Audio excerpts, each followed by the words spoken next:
तो कहानी की शुरुआत एक लैब को दिखाते हुए होती है, जहां रात के समय लैब का चौकीदार रॉन साफ सफाई कर रहा होता है। इसी दौरान रॉन नोटिस करता है कि पीटर नाम का साइंटिस्ट अभी भी लैब में काम कर रहा है। ये देखकर रॉन पीटर के साथ मजाक करने की कोशिश करता है, लेकिन पीटर अपने काम में बिजी होने के कारण रॉन पर ध्यान नहीं देता। तभी रॉन सफाई करने के लिए लैब के अंदर चला जाता है। दूसरी ओर पीटर कुछ खाने के लिए वहां से बाहर आ जाता है, पर मशीन खराब होने की वजह से पीटर खाने के लिए कुछ भी नहीं ले सकता था, जिससे वो परेशान हो जाता है। यहाँ लैब के अंदर रॉन की नजर एक ऐसे पेशेंट पर पड़ती है जिसकी नसें पूरी तरह काली पड़ चुकी है। रॉन उस आदमी के करीब जाता है और देखता है कि उसकी कलाई पर DOD नाम का लेबल लगा हुआ है, जिससे रॉन को लगता है कि उस आदमी का नाम डॉड है। तभी अचानक वो पेशेंट अपना हाथ हिलाता है, जिससे रॉन चौंक जाता है और गलती से लाइफ मॉनिटर से टकरा जाता है, जिस वजह से मॉनिटर की स्क्रीन पर फ्लैट लाइन चलने लगती है। ये देखकर रॉन और भी ज्यादा घबरा जाता है, इसलिए वो उस आदमी को बचाने के लिए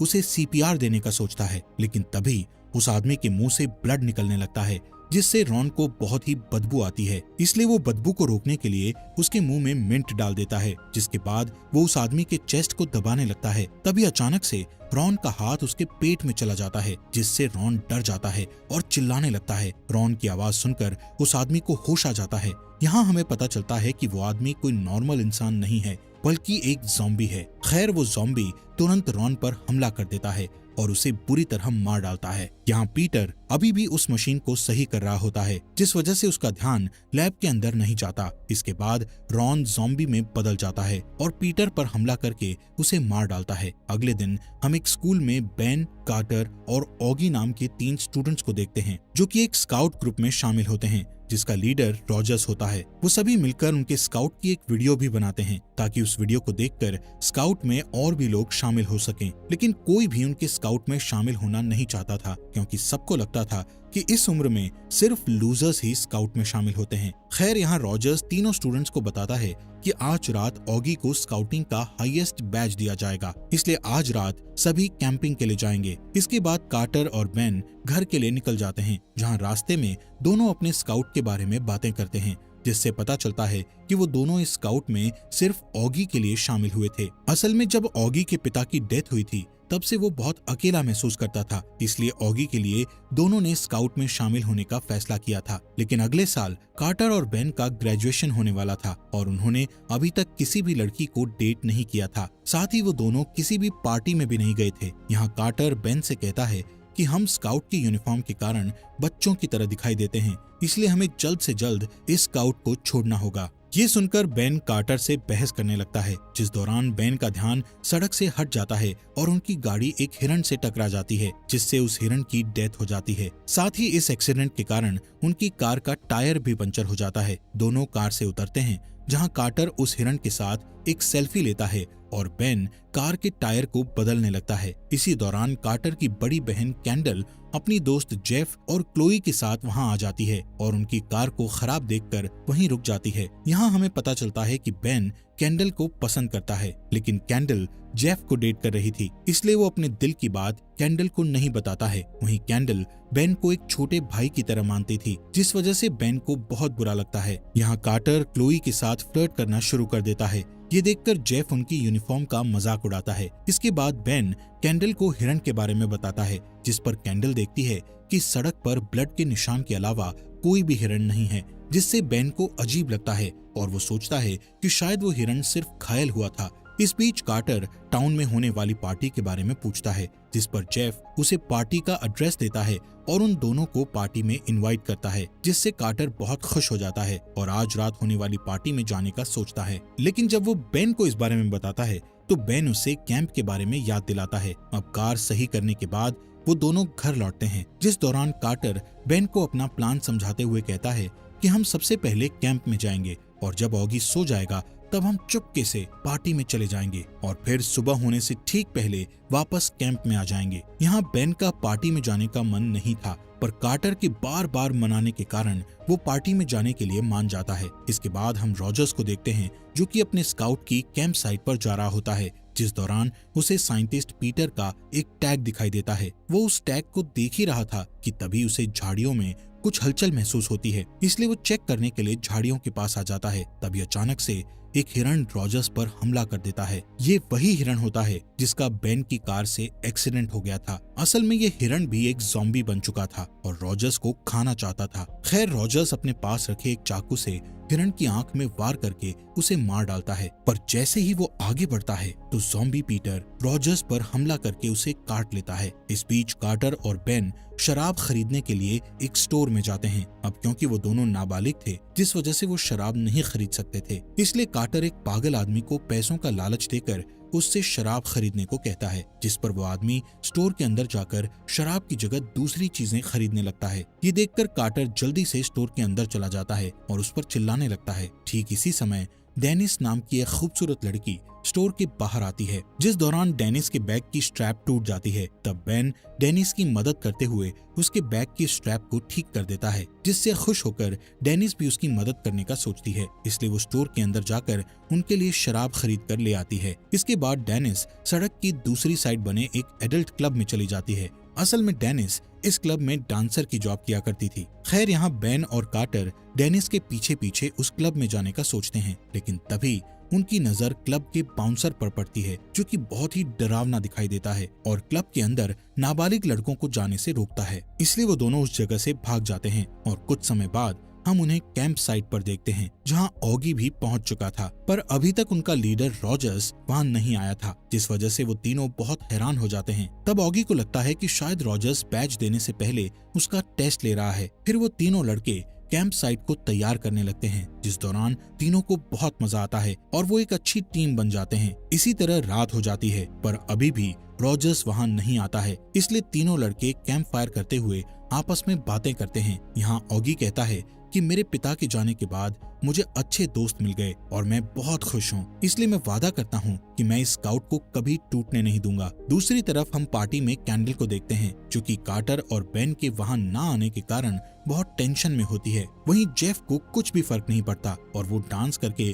कैंडल का ध्यान भटकाने लगता है। इधर ऑगी रात होने पर सो जाता है। तब कार्टर और बेन अपने प्लान के मुताबिक वहाँ से पार्टी में जाने लगते हैं, जहाँ रास्ते में बेन को रॉजर्स का चाकू दिखाई देता है, जिससे बेन को रॉजर्स की चिंता होने लगती है। असल में बेन जानता था कि रॉजर्स उसके चाकू के बिना कहीं भी नहीं जाता। साथ ही वो वहाँ किसी के पैरों के निशान भी देखता है, लेकिन तभी कार्टर बेन को कार में चलने के लिए फोर्स करता है, जिसके बाद वो दोनों कार में बैठ जाते हैं और देखते हैं कि उनकी कार के सामने ऑगी खड़ा हुआ है। असल में ऑगी पहले से ही उस पार्टी के बारे में जानता था और उसे शक था कि बेन और कार्टर भी वहां जाने वाले हैं, इसलिए वो उन्हें रंगे हाथों पकड़ना चाहता था। यहाँ बेन और कार्टर ऑगी को सब सच बताते हैं कि वो अब स्काउट नहीं बनना चाहते, क्योंकि वो अब बड़े हो गए हैं। ये सुनकर ऑगी को बहुत दुख होता है और वो उन्हें यहाँ से जाने के लिए कहता है, जिस पर बेन और कार्टर वहाँ से वापस शहर में आ जाते हैं, जहाँ वो देखते हैं कि पूरा शहर खाली है। लेकिन इस बात पर वो ज्यादा ध्यान नहीं देते हैं और अपनी यूनिफॉर्म बदलने के लिए स्टोर के पास रुक जाते हैं, जहाँ बेन स्टोर के गेट को टूटा हुआ देखकर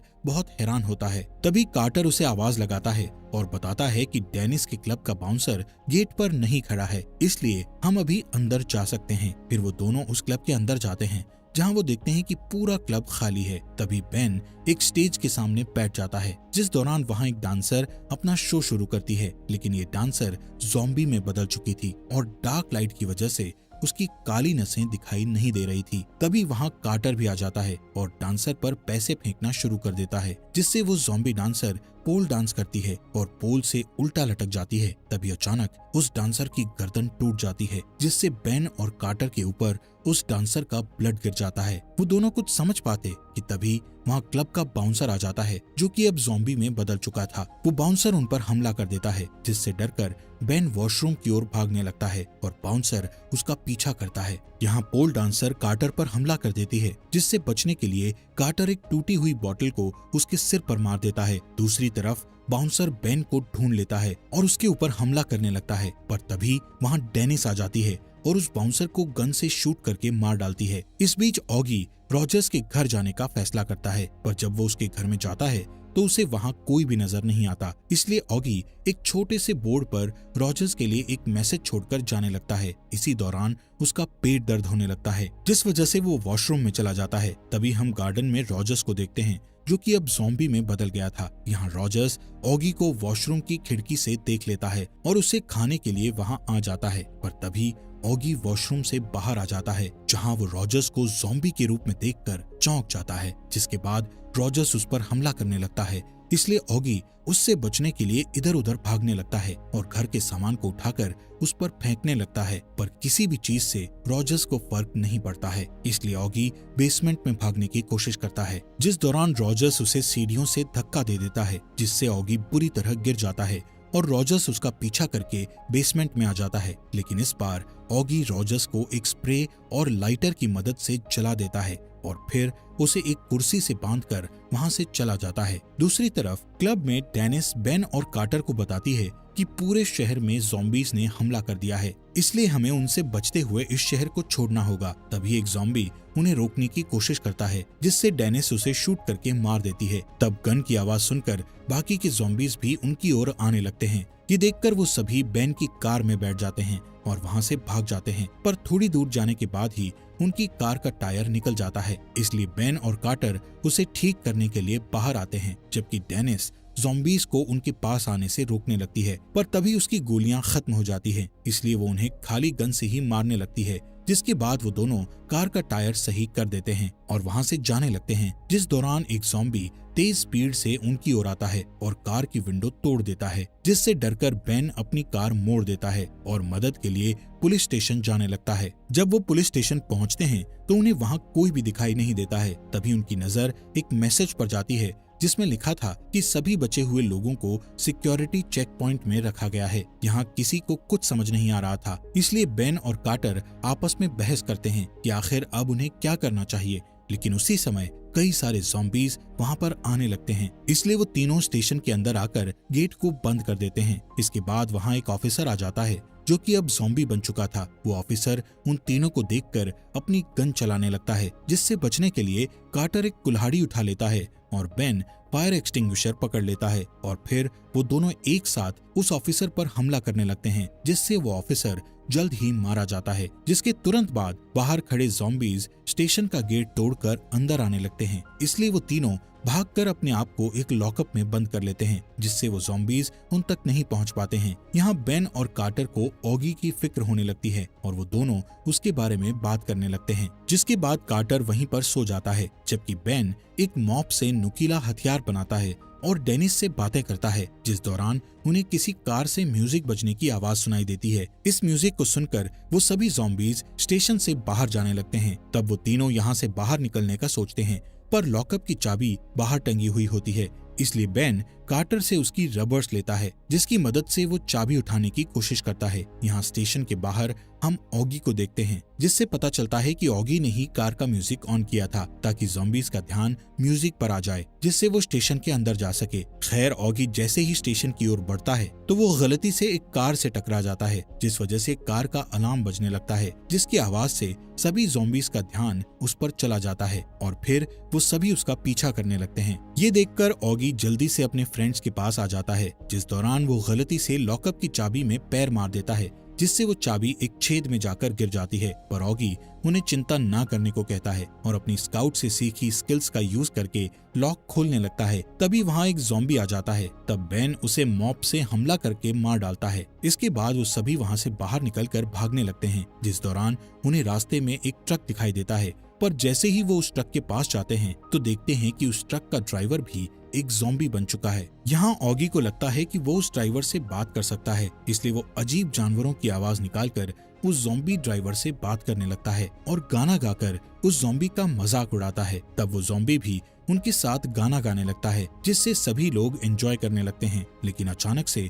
कोई उस ज़ॉम्बी पर पीछे से शूट करके उसे मार डालता है। असल में ज़ॉम्बी को एक आर्मी ऑफिसर ने मारा था, जो कि शहर में बचे हुए लोगों को बचाने आया था। यहाँ से सभी उस ऑफिसर की गाड़ी में बैठकर जाने लगते हैं, जिस दौरान ऑफिसर उन्हें बताता है कि ये वायरस बुरी तरह फैल रहा है और सभी लोग ज़ॉम्बी में बदल रहे हैं। तभी बेन को ध्यान आता है कि शहर में सीक्रेट पार्टी होने वाली थी, जिसमें कैंडल और उसके फ्रेंड्स जाने वाले थे। इसलिए बेन उस ऑफिसर को पार्टी में मौजूद लोगों के बारे में बताता है, जिससे वो ऑफिसर उन्हें बचाने के लिए निकल जाता है। पर जैसे ही वो उस जगह पहुंचते हैं तो उन्हें सारी जगह खाली दिखाई देती है, जिससे कार्टर को समझ आ जाता है कि जेफ ने उन्हें गलत एड्रेस दिया था। इसी बात पर ऑगी कार्टर का मजाक उड़ाने लगता है, जिससे उन तीनों के बीच लड़ाई होने लगती है। खैर, इसके बाद सभी वहां से जाने लगते हैं। जिस बीच डेनिस उस ऑफिसर के हाथ में एक ज़ॉम्बी बाइट नोटिस करती है। थोड़ी देर के बाद वो ऑफिसर ज़ॉम्बी में बदल जाता है और सभी पर हमला करने लगता है, जिससे वो सभी गाड़ी से उतर जाते हैं और डेनिस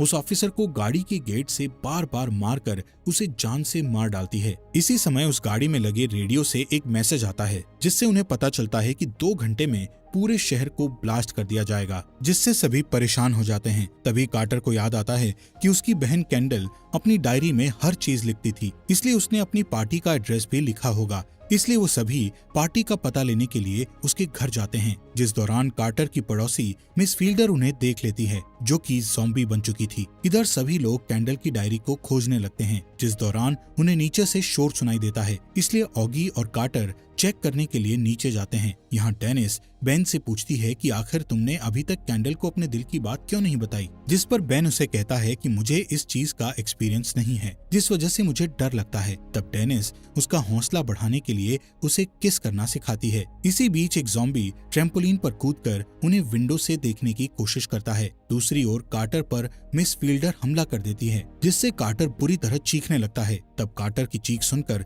वहाँ और भी ज़ॉम्बीज आने लगते हैं। यहाँ कार्टर और ऑगी मिस फील्डर को मारने लगते हैं। तभी वहाँ एक और ज़ॉम्बी आ जाता है, जिसे ऑगी संभालता है और फिर वो दोनों मिलकर उन ज़ॉम्बीज को मार देते हैं। इसी दौरान बेन और डेनिस भी नीचे आ जाते हैं, जहां वो देखते हैं कि घर के अंदर कई सारे ज़ॉम्बीज आ रहे हैं। इसलिए वो सभी कैंडल के रूम में जाकर दरवाजे को फर्नीचर से बंद कर देते हैं, जिसके बाद वो सभी विंडो से भागने की कोशिश करते हैं, लेकिन वहां पहले से ही कई ज़ॉम्बीज उनका इंतजार कर रहे थे। तभी एक ज़ॉम्बी ट्रैम्पोलिन पर जंप मारकर बेन को पकड़ लेता है, इसलिए बेन के फ्रेंड्स उसे वापस रूम में खींच लेते हैं। अब वो सभी बुरी तरह फंस चुके थे और उनका गेट भी टूटने वाला था, इसलिए सभी लोग ट्रैम्पोलिन पर कूदकर पड़ोसी के घर में जाने का प्लान बनाते हैं, जिसके बाद वो सभी एक एक करके ट्रैम्पोलिन पर कूदते हैं और दूसरी साइड पहुंच जाते हैं। लेकिन जब बेन की बारी आती है तो उसे कैंडल की डायरी दिखाई देती है, इसलिए वो उस डायरी को उठाने के लिए जाता है। ठीक इसी समय ज़ॉम्बीज रूम का गेट तोड़कर अंदर आने लगते हैं, जिसे देखकर बेन विंडो की ओर जाता है, जहां से फिसल जाता है।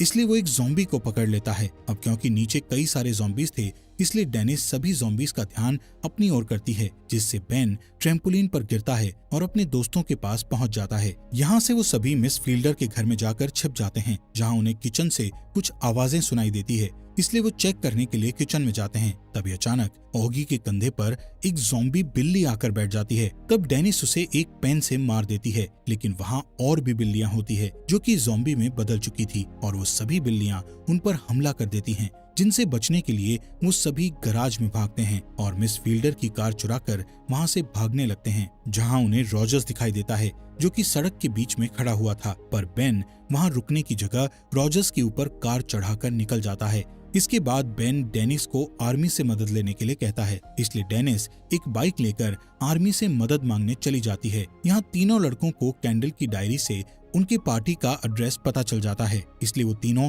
कैंडल को बचाने के लिए निकल जाते हैं। लेकिन इससे पहले वो एक हार्डवेयर शॉप पर रुकते हैं, जहाँ से वो अपने लिए कुछ हथियार बनाते हैं। दूसरी तरफ हम उस बिल्डिंग को देखते हैं जहाँ पार्टी हो रही थी। तभी म्यूजिक की आवाज सुनकर एक ज़ॉम्बी पार्टी में घुस जाता है। यहाँ पार्टी में क्लोई की मुलाकात एक नए लड़के से होती है और वो उसके साथ हैंग आउट करने निकल जाती है, जहाँ क्लोई अपने फोन पर एक वीडियो देखने लगती है। तभी एक ज़ॉम्बी वहाँ आ जाता है और उस लड़के को मारकर क्लोई के पास आ जाता है, जिसे देखकर वो बहुत बुरी तरह डर जाती है और चिल्लाने लगती है। यहाँ डांस फ्लोर पर कैंडल अपने भाई और उसके दोस्तों के बारे में सोचकर बहुत परेशान हो रही होती है, इसलिए जेफ उसे बता देता है कि मैंने कार्टर को गलत एड्रेस दिया था, इसलिए वो दोनों अभी तक यहाँ नहीं आए हैं। इससे कैंडल को गुस्सा आ जाता है। तभी अचानक वहाँ क्लोई आ जाती है, जो कि एक ज़ॉम्बी बन गई थी। वो जेफ पर हमला करके उसे काट लेती है। ये देखकर कैंडल चिल्लाने लगती है और वहाँ से भागने की कोशिश करती है, लेकिन जैसे ही वो गेट खोलती है तो वहाँ कई सारे ज़ॉम्बीज अंदर आने लगते हैं, जो पार्टी में मौजूद सभी लोगों पर हमला करने लगते हैं,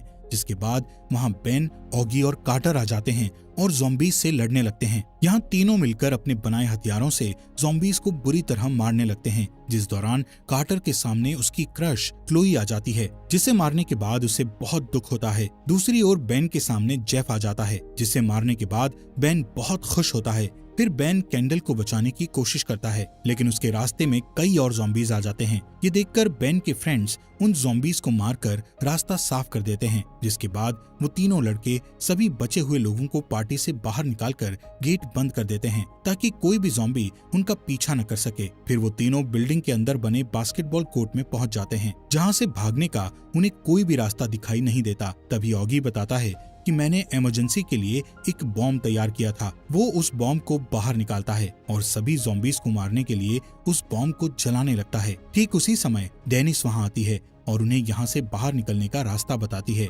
जिससे बेन और कार्टर तुरंत उसका पीछा करते हैं, जबकि ऑगी अभी भी बॉम्ब को जलाने की कोशिश करता है। तभी उस बॉम्ब में आग लग जाती है और ऑगी ब्लास्ट होने से ठीक पहले बिल्डिंग से बाहर आ जाता है, जिसके बाद वो सभी उस बिल्डिंग को ब्लास्ट होते हुए देखते हैं, पर अभी भी रॉजर्स जिंदा होता है और उन पर हमला करने के लिए आगे बढ़ता है। लेकिन तभी वहाँ आर्मी आ जाती है और रॉजर्स को मार डालती है। अगली सुबह हम बेन को आर्मी कैंप में देखते हैं, जहाँ वो डेनिस को डेट पर चलने के लिए पूछता है, जिस पर डेनिस उसे याद दिलाती है कि तुम्हारे मन में किसी और के लिए प्यार है। इसलिए बेन अपने ऊपर भरोसा करता है और कैंडल के पास जाकर उसे किस कर लेता है, जिससे कैंडल भी बहुत खुश हो जाती है। और इसी के साथ ये अमेजिंग मूवी यहीं पर खत्म हो जाती है। दोस्तों, हमारे फॉक्स एक्सप्लेनर हिंदी चैनल को सब्सक्राइब करने के लिए आपका दिल से शुक्रिया।